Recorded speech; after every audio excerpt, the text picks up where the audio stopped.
Hey guys, what's up? And welcome back to another Coffee Talk podcast episode. Today we're going to be doing a decaf brew, which is all things health, wellness, and the environment. Last decaf brew we did was why we should care about the environment. And today's decaf brew is how to be emotionally healthy. So this was a concept that was recently introduced to me. I had never really looked at emotions as something that could be either healthy or unhealthy.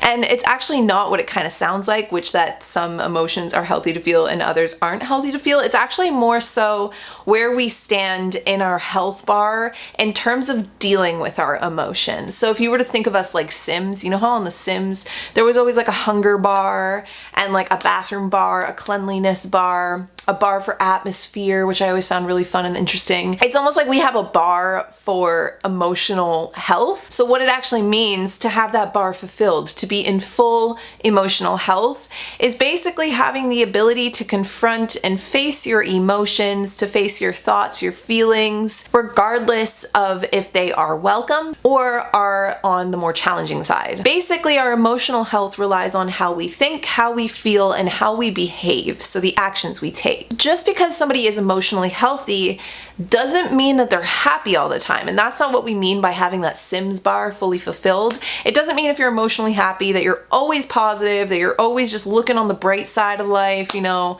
just always just skipping down streets and like putting pixie dust everywhere. What it actually means is even being able to be like people can have mental health issues and still be emotionally healthy. People can still be going through a hard time and still be emotionally healthy, because the component is really just being able to face even the emotions that are really difficult and being able to basically come to terms with our reality and where we sit and how it's affecting us without getting too attached or latched into it. Or on the flip side, completely numbing it out. It's actually being proven, like scientifically proven, that negative emotions and poorly managed negative emotions are actually unhealthy for us. The stress that we tend to feel can actually have a negative impact on our physical health. Negative emotions and chronic feelings of hopelessness and helplessness can start to increase our stress, can mess with our sleep cycles, can start to actually put us out of balance hormonally, which then actually causes our brain to produce less of the chemicals that make us feel happy. And on top of that, will go as far as even damaging our immune systems. So it is an important thing to talk about. Our emotional health is just as important as our physical health and our mental health as well. And again, this doesn't mean that we hyper focus on only good emotions. It means that we find the capacity and the ability to integrate our emotions or integrate ourselves mentally, physically, and spiritually with our actual emotions in order to digest them and stop that energy from getting blocked or stuck in any different ways that it tends to manifest. I feel like we've kind of talked about similar subtopics in the last few coffee talks, like in the last couple of months, but like with the releasing suppressed emotions and the non-attachment. But it's important to talk about these things. It's important to look at emotional health this way because, again, it's just like I was just saying, we're integrating all of the important components that basically is required in order for us to show up as our best, healthiest selves. The other thing that can happen when you're actually emotionally unhealthy is that you'll start to neglect your life or neglect taking care of other areas of your life. So just like with anything, you need a balance. So whether you're feeling physically unhealthy, emotionally unhealthy, or mentally unhealthy, if those three things don't stay in somewhat of a balance, when you feel emotionally unhealthy, you'll start to then neglect these other areas or hyper focus on these areas to overcompensate, which again just puts us in a greater state of imbalance. So in order to be emotionally healthy, we need to be able to be mindful of our emotions. And in order to feel emotionally healthy or to be emotionally healthy, we need to be able to basically find that gap, to be able to find the comfort in that gap of affecting our thoughts, our behaviors, and our decisions rather than just reacting based on the emotions that we're feeling. To manage your emotions and then adjust your thoughts, your behaviors, and your decisions in a way that helps you put things back into balance. So basically to be non-reactive just to those emotions. It's like being able to see the information that the emotion is showing you and then being able to take that second to still make an a mindful decision on how to move forward rather than either suppressing what the information is or that emotion is, or reacting to that information and emotion. You know, we're always in a state of flux, so odds are you'll probably go through periods in your life where you are emotionally unhealthy, and that's kind of normal, right? Like when you think about, just like we said, those 3 pillars of physical health, mental health, and emotional health. And yeah, you can even throw in the 4th pillar if you'd like to with spiritual health. It's totally up to you.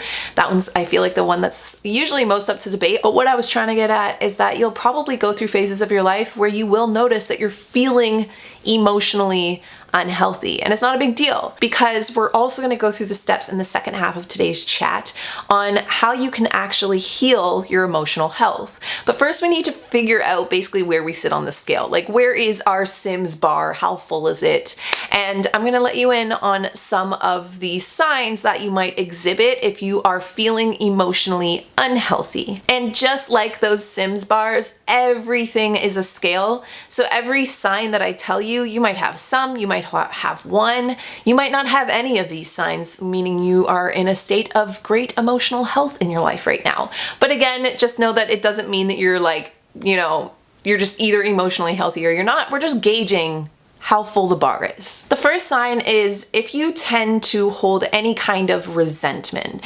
specifically towards life or towards a person in general. This can also come out or manifest itself in like being extra critical all the time of either other people, or being extra critical of like society, being extra critical, just being kind of feeling just really excessive amounts of negativity that goes as far or as deep as like resentment. Specifically, again, if you have resentments towards, or one specific resentment or thing that you can't let go of in a relationship with somebody else that you just despise, or with life, like if you think life is unfair, all of that falls under this umbrella. Some other signs of this would be like, have you ever had like a fight with somebody in your head where you're like, you might not even know if you're fighting with somebody, but you think you might be fighting with somebody, and you're like thinking about what they're probably thinking about you when they're probably not thinking about you at all. And then you're like, yeah, well, you know what I would say to that? I would be like, you know what, you're being unfair. And then all of a sudden you're having a fight in your head with somebody.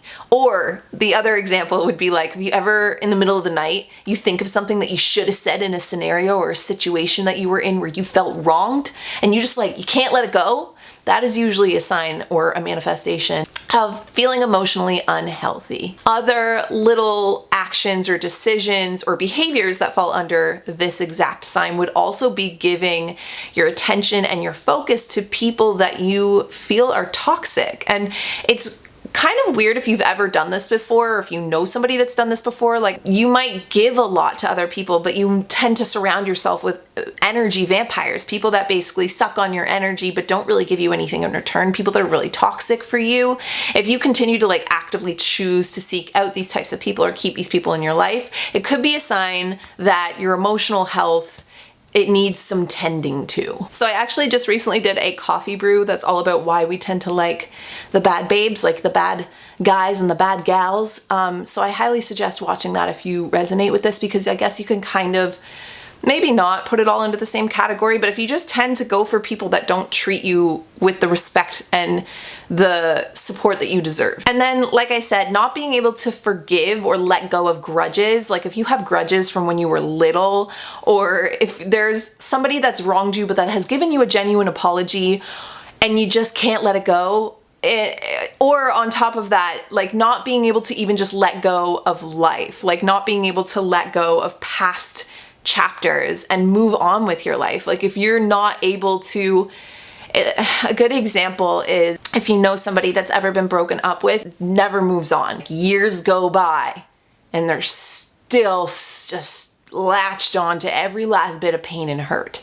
Just not being able to actually let go of what is no longer in your life, what is no longer serving you, let go of maybe past chapters, past realities, past truths, past things that used to give you a sense of identity, and move on with your life and move on with just new life experience. So those are all of the, I guess, like mini manifestations of what would come from not being able to let go of resentment or just let go from life in general. The second sign of perhaps unhealthy emotional Sims bar is self-isolation. And I would say, like, in my own life, this is probably a weird gray area for me. And this is why I'm saying this is everything we talk about today is a bar. It's not a yes or no, because I would say that the times that there are times where I realized I wasn't feeling emotionally healthy because of the excessiveness that I was self-isolating. But at the same time, I get you if you're out there and you're an introvert and you recharge in your own time and space, and that's how you process things. And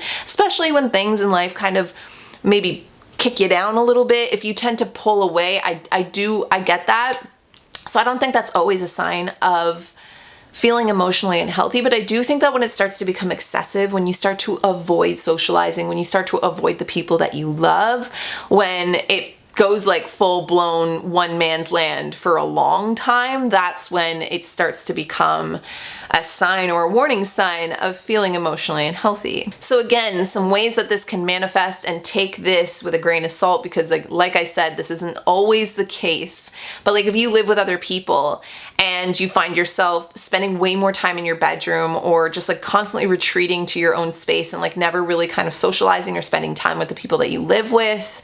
I guess that's a bit different if you live with roommates that you don't really know very well, but it's just kind of like if you live with your family or some friends, but you find yourself going through a phase where you just don't want to be around anybody, that can sometimes be a sign. Going even further, if you start saying no to parties or gatherings or social events, especially if they're ones that you would usually be down for or usually want to go to, again, once in a while, not a big deal, but when you start to notice it happening like a pattern where you haven't gone out and socialized in a long time, or gone to a family gathering, or gone to, don't go to parties right now, but you know what I'm saying. If you're not answering your phone, if you're avoiding text messages, if you're just avoiding people, you know what I mean? Like if you just literally have retreated into the deepest depths of yourself. That is one of my favorite places to be, honestly. But at the same time, like everything else in life, it has to come with balance. And if you do that for too long, I want to say like longer than 72 hours is usually my cap. It's like if I actually haven't talked to anybody in 72 hours, there's usually something deeper going on. But I get you if you just need a day or two to yourself to kind of zen out.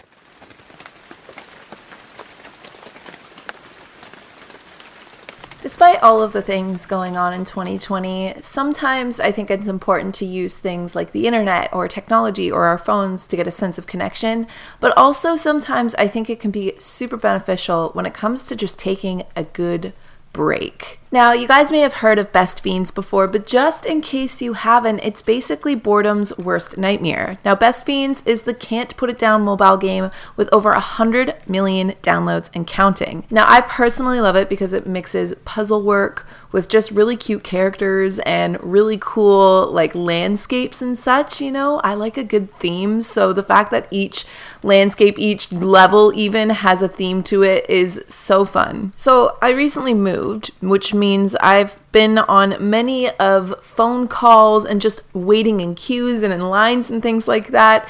And that's usually when I pull out this game, because I feel like it's one of those games that's kind of mindless, but also super fun. It just pulls you in. You get like an adrenaline rush each time you connect a bunch of the different puzzle pieces, and it's just so much fun. But I also really like to play it whenever I do need a break, in particular when I am, let's say I'm not the one driving, but I'm on a little mini road trip, you know, or if I'm just needing a break from social media, needing a break from work. Plus, if you get your friends or your family to start playing as well, you can start having competitions in your free time about who can get to the farthest level before everybody else. With more levels, events, and challenges being added all the time, with, like I said, the coolest of aesthetics and themes and all of that, boredom really doesn't stand a chance. You're always just going to want to play one more level. And it's definitely bound to keep you busy because there are 5,000 levels and counting. So if you were worried that you'd get to level 3,247 and then run out of fun, it's impossible. There's always going to be another update, whether it's more levels or fun changes to the game based on fan feedback. Just Don't blame me if you kind of get a little bit obsessed with it. So if you want to download Best Fiends for free today, then head over to the Apple App Store or Google Play. It's like Best Friends without the R.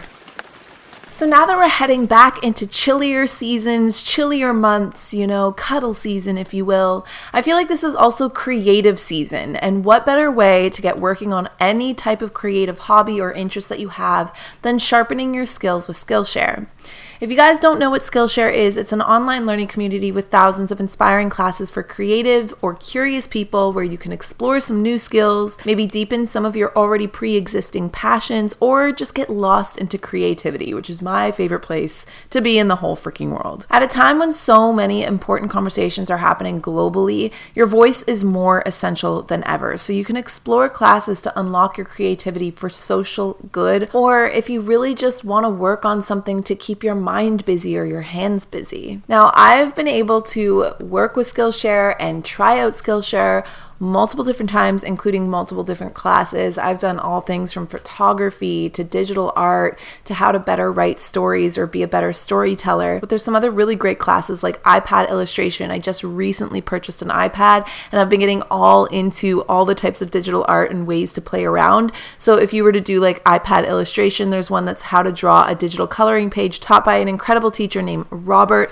There's also a bunch of fun different classes like how to do filmmaking from home, where you can turn around footage into a compelling video taught by Penny Lane. Or if you're into the more lifestyle skills, there's different classes like how to style your space with creative tips and techniques for interior design. Or a really fun one is Creativity in Beer, a Brewmaster's Guide to Flavor Emulation by Garrett Oliver. There's just so many awesome, amazing classes that you're bound to find something that's right up your alley. Because Skillshare offers membership with meaning, there's so much to explore, real projects you can create, and the support of fellow creatives. Skillshare really empowers you to accomplish real life growth. They have classes to fit your schedule and your skill level, plus members get unlimited access to thousands of inspiring classes with hands-on projects from communities of millions. Skillshare is also incredibly affordable, especially when you compare it to pricey in-person classes and workshops, with an annual subscription fee of less than $10 a month and in the comfort of your own home. So if you want to explore your creativity and get 2 months of free premium membership, then head to Skillshare.com/KALYN. That's 2 whole months of unlimited access to thousands of classes for free. Get started and join today by heading to Skillshare.com/Kalyn. Again, that's 2 free months of unlimited access to the thousands of classes on Skillshare if you go to Skillshare.com/KALYN.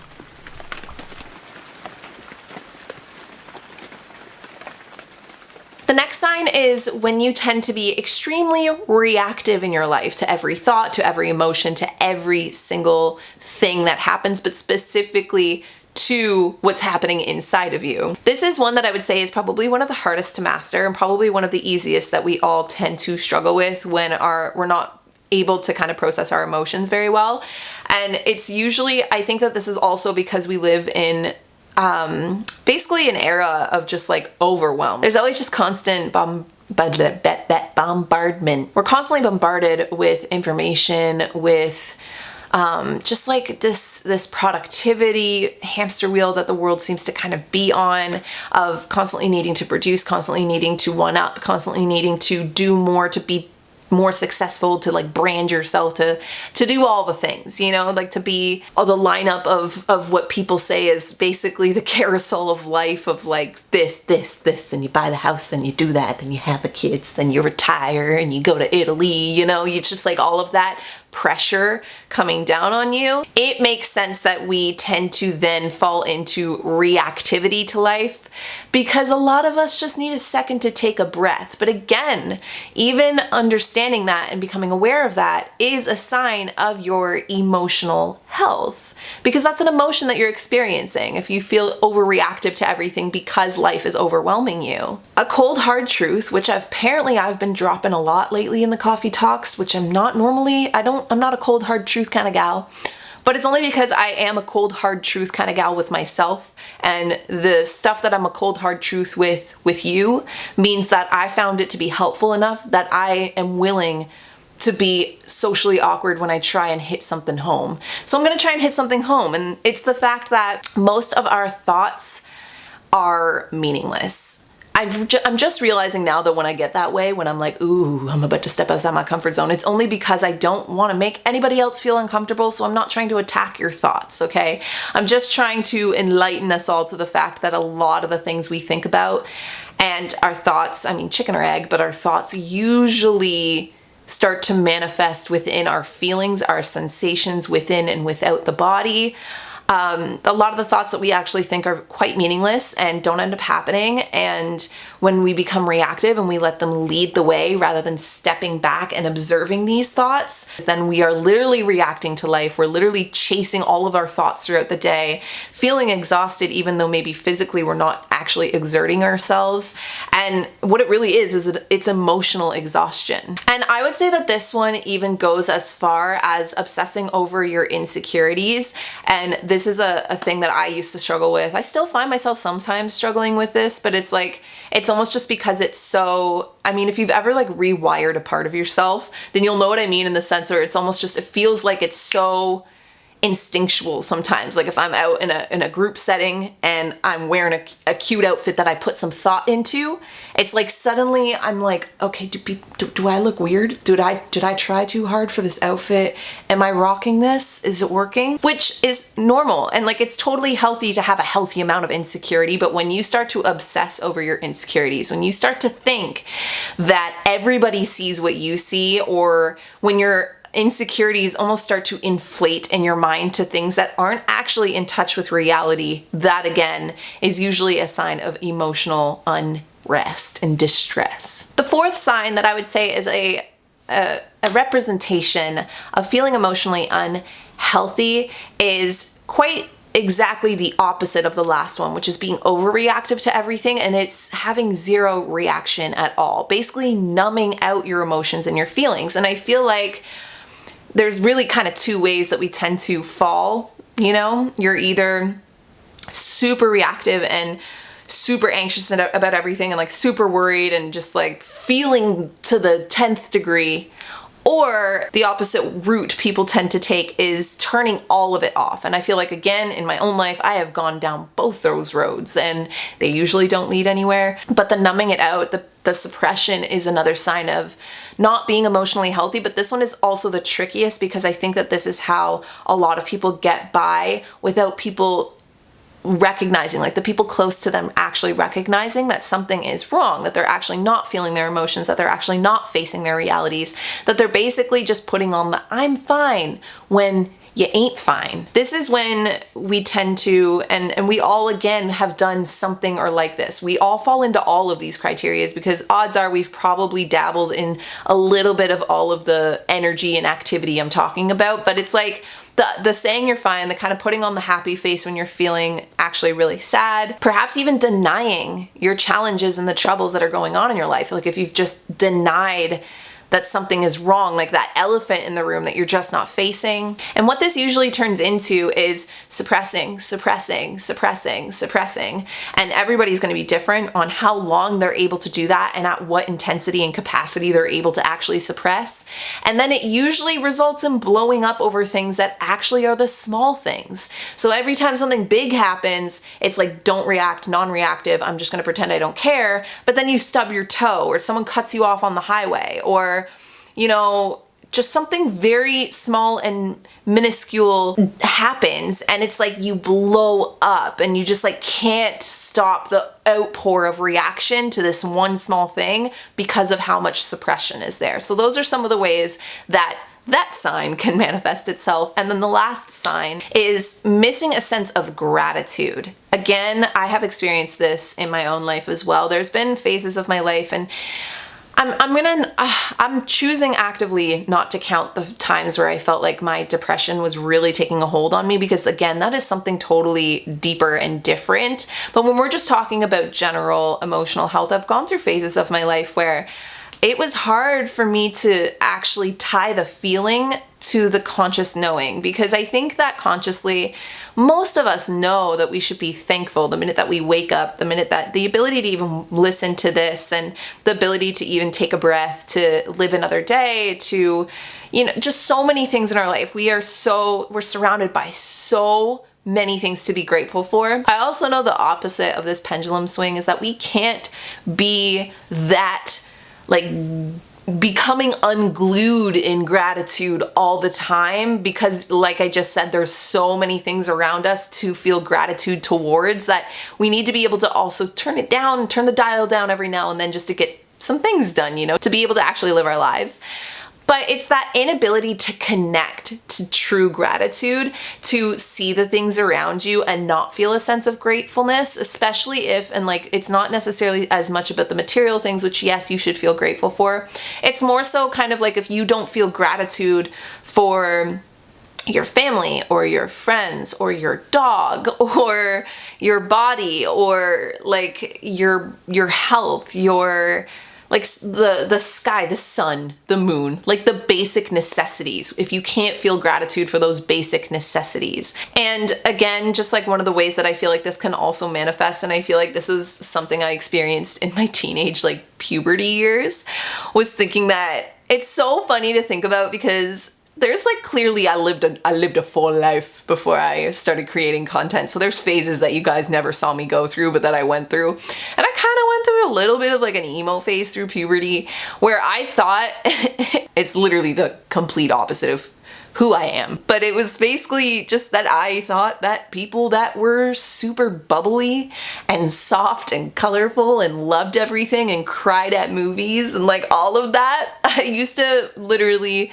think it was fake, or I would tell myself it was fake. I think I knew it wasn't fake, but I think at the time, my reality was that it did seem fake, that people that were like, I'm so grateful, I would be like, boo, in the background, which is so weird because I'm now that girl that's like, I'm so grateful. But at the time, I was feeling a little emotionally unhealthy. I was feeling a little emotional that I didn't want to face. And so anybody that exuded that happiness or that sense of gratitude, I think it was a self-defense mechanism because I didn't want to admit that I couldn't feel that, and I didn't understand why, and I was too young to understand because I didn't have therapists back then, even though it probably should have, but the school systems fail us, but I'm not going to go there. What I was really feeling was threatened by somebody's ability to feel gratitude because I couldn't for the basic necessities, because I was an emotionally unwell teenager that needed some guidance.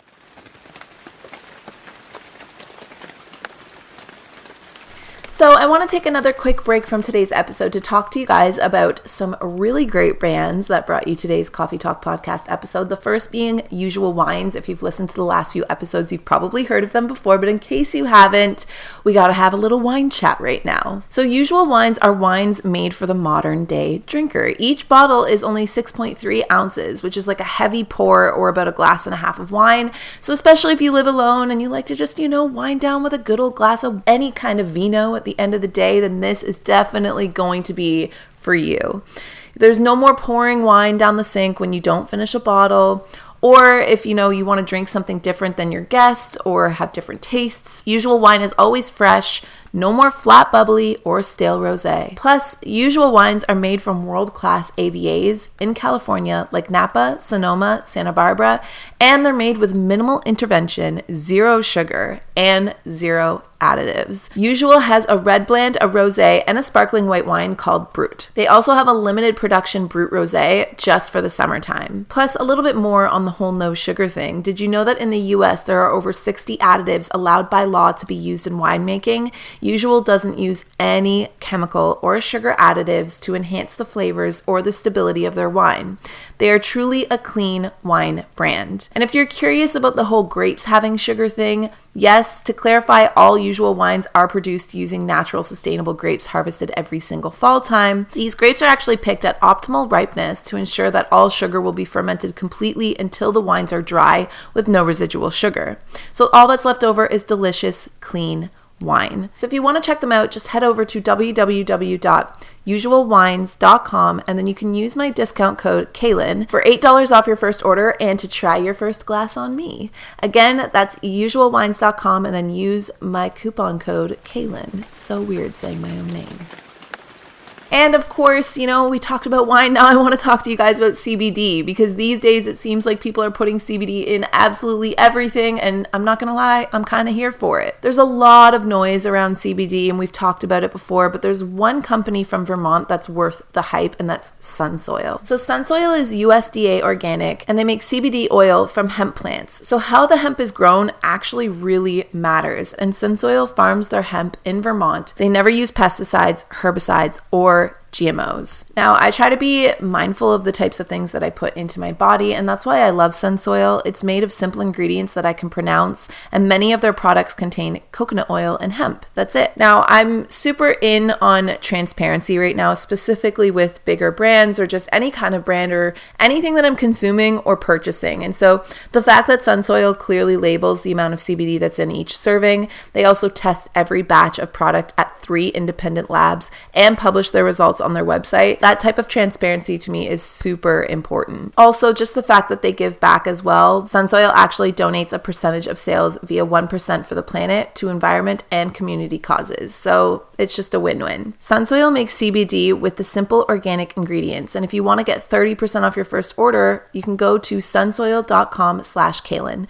That's sunsoil.com/KALYN for 30% off your first order. Again, that is sunsoil.com/Kalyn. Now let's get back to the episode.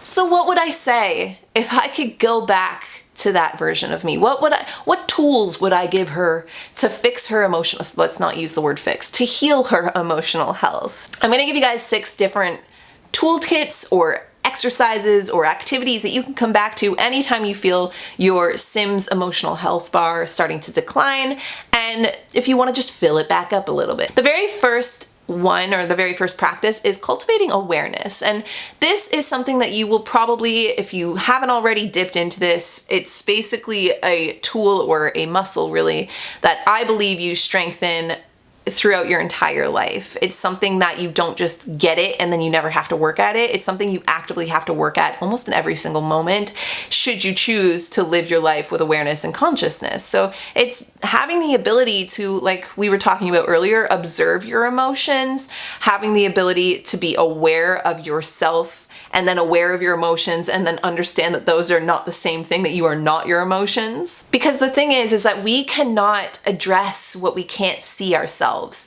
And a lot of the emotional distress that we actually feel, especially if you fall into those last 2 signs where it's like suppression and not being able to tap into gratitude, a lot of that is happening on a subconscious level. There's something blocking us subconsciously sometimes. Other times we might consciously know what is emotionally affecting us. I think it's actually, that's why I love talking about mental health, is because a great deal, I would say, of the just suffering that I would say I've felt in my life has come from subconscious pain. So I've dealt a lot with the subconscious. The subconscious really intrigues me. Like my heart just fluttered even saying that. It's like my subconscious knows, and it's like, don't come down here. But I get it. Like, I do understand that it's made me realize the importance of self-awareness and self-actualization, and being able to identify you as the experiencer or as the observer, and then experiencing your thoughts, experiencing your emotions, experiencing your body. That really helps, because that's a really good place to start. And again, this is also why I tend to preach meditation and things like that, because that has helped me sharpen that tool to build that muscle. Especially as somebody who is very emotional. Like the minute that I unsuppressed myself, I've pretty much, specifically even this year is a perfect example, because I've worked through a lot of my deep emotional tension and ties and knots, and now everything makes me cry. This tiniest thing will make me cry right now, because I feel like I've really just ripped the scab off that. So again, I kind of enjoy when I emote, because it's a healthy way for me to process my emotions and keep my Sims bar full.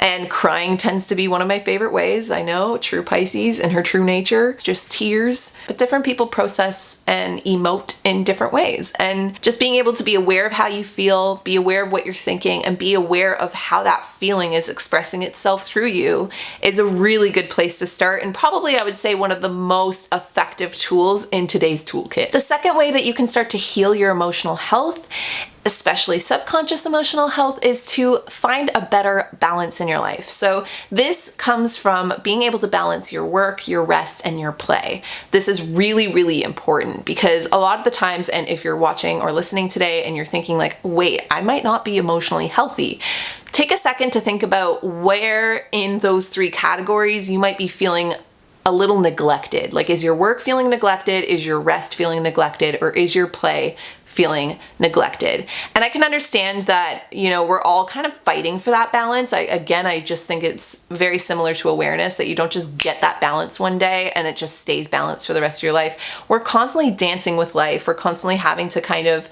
move and adjust as life is moving and adjusting. So it's just, again, kind of being able to accept that helps, because then you'll understand and you won't feel any sense of failure when you're feeling like one of those, or maybe even two of those, or maybe all three of those are feeling out of balance. It's just a normal part of life, but it's a good place, again, to start to nurture and address and give your attention and energy to, and bringing that back up to balance. Like, maybe you feel like you need to start hunkering down a little bit more at work, or maybe you're feeling like you're getting lots of rest, but you can't remember the last time that you barrel laughed, like out of your tummy, like so hard it hurts.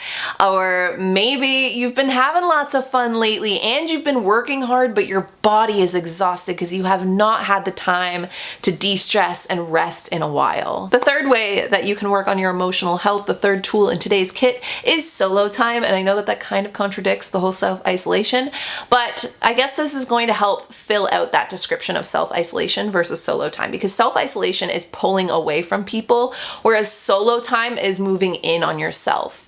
And like, solo time includes anything that you want it to. Maybe it's working on your hobbies, your interests. Like I said, solo time could even go back to the last tool and be working on work or rest or play, anything like that. It can be reading a book you love, going for a nature walk, anything like that. Just spending some solo time, even some solo travel if you can. Another great way is creating the habit of maybe journaling or meditating in the mornings if you're somebody that can't get, like if you live with a family or if you're mom or whatever, and you can't have like days away to go on solo trips and things like that, or nature walks because you've got kids to take care of, or maybe you just don't have time to do that, then if you can just even make like 10 to 15 minutes of whatever it is you want to do, you can journal, you can meditate, you could literally lay there with your coffee if you like, anything like that on a daily basis. Doing so allows you to connect internally with yourself, to be able to ask yourself, to create some space for you and you to be like, how are we? How we doing? What's going on in life right now? What are we feeling? What are we thinking? Again, this ties back to number one. This is giving yourself the space to have that awareness with yourself. The fourth tool in today's emotional health toolkit is, of course, physical health. And that makes sense because, just like I was saying earlier, that it's all this delicate dance and balance. If we're not feeling physically healthy or mentally healthy, really, it can create a domino effect in the other areas of our life. So if we're not taking care of our bodies, if we're not sleeping enough, if we're not drinking enough water, if we're not eating high quality foods, we're gonna feel like crap. And just kind of like that chicken egg situation, we don't know which one of those starts the process, but it doesn't really matter, because when our bodies are physically feeling like crap and our hormones go out of whack, our bodies will react. I did not mean for that to rhyme. And of course, when we react, we're gonna feel like crap. We're gonna feel like shit. And when our bodies feel like crap, emotionally, we will likely start to feel like crap. The fifth tool in today's toolkit for emotional health is expressing yourself. And this is an important one. I think that whether or not you consider yourself to be creative, you can literally express your emotions in any way you like. I actually did a full coffee talk on how to train your pain, which really, if you go watch that, you can train any emotion you like with that video. It's all just how to take energy, how to take emotion, turn it into energy, and then basically channel that energy somewhere while also processing it and understanding the information it's telling you, so that you don't have to repeat it ever again. So especially if you're dealing with negative emotions, if you want to learn how to express it in a way or channel it in a way that you can put it towards a goal or a dream or a hobby, then definitely go check out that coffee talk. But it's pretty much that exact concept, that finding a way to express your emotions. You could write, you could You can read, you can cry. Again, that's expression. Like there's so many different ways that you can express your emotions, but doing so allows them to move through you, and it stops that energy from being stuck in you, which again would promote emotional health. I mean, you got to think, like, energy can't be created or destroyed. So when those emotions show up, we have to move them through us. We have to move them out of us or express them in some way or burn them off in some way. Otherwise, they're just going to stay, and they're going to stay stuck, and then hence this whole suppression cycle. And then the final toolkit, but definitely not the least important, is connecting with other people. We are human beings. We are naturally want human connection. And again, I guess that kind of goes with that whole not self-isolating. Definitely take the time you need to if you're working through some emotional things. But also at the same time, I feel like it's important to connect with other people, to get around people that remind us that we're not the only people going through problems or feeling different types of emotions. And not only that, that they've maybe felt similar things. And that's a bonding moment that you can connect with somebody who's felt something similar to you, which is going to raise your emotional health. If we were solo on earth, we would go crazy. We need other people almost to help process and work through and feel emotions with. That's what helps us also reflect new emotions and new experiences back to ourselves, which again can help increase our emotional health and our emotional intelligence. And if you're stunted on how to do this, I mean, you could volunteer, you can join a sports team or a workout class. I know right now with there being social distancing, it's maybe not so easy. So you can maybe even go back into the relationships that are already in your life with friends and family that you're maybe not as close to as you wish you could be, and work there. I did a whole coffee talk on loneliness too. I've just been like shouting out all the coffee talks, but we're covering, I mean, we've been on the coffee talks for almost 3 years now, guys. So we are covering a lot of topics. There's not a lot we haven't chatted about, and I'm quite enjoying it. I hope you are too. But if you go watch that, it's basically all about how you can connect to a lot of the relationships still in your life, but also let it be known that there is a Co's Discord chat. So if you guys want to come hang out there and you just need to talk to some people and feel like you're understood and heard, then hey, come hang out. I usually link them in the description of the YouTube videos, but for today's Coffee Talk podcast, I'll also link it in the description of the actual podcast audio, so that you know that no matter what, you got somebody. We got you. We're all in this together, and we're all just out here thriving and moving forward and trying to better ourselves and increase all of our Sims bars to max capacity so that we are showing up as our highest, most best selves. So there you guys have it. That is today's coffee talk. I really hope you guys enjoyed. I found this topic really interesting. I loved researching about emotional health. I would love to do maybe a different coffee talk a different day on emotional intelligence, because I also find that topic really interesting. So let me know if that's something you'd be into. And aside from that, I love you guys all the way to Proxima B and back, and I'll talk to all of you guys in the next coffee talk. Bye guys.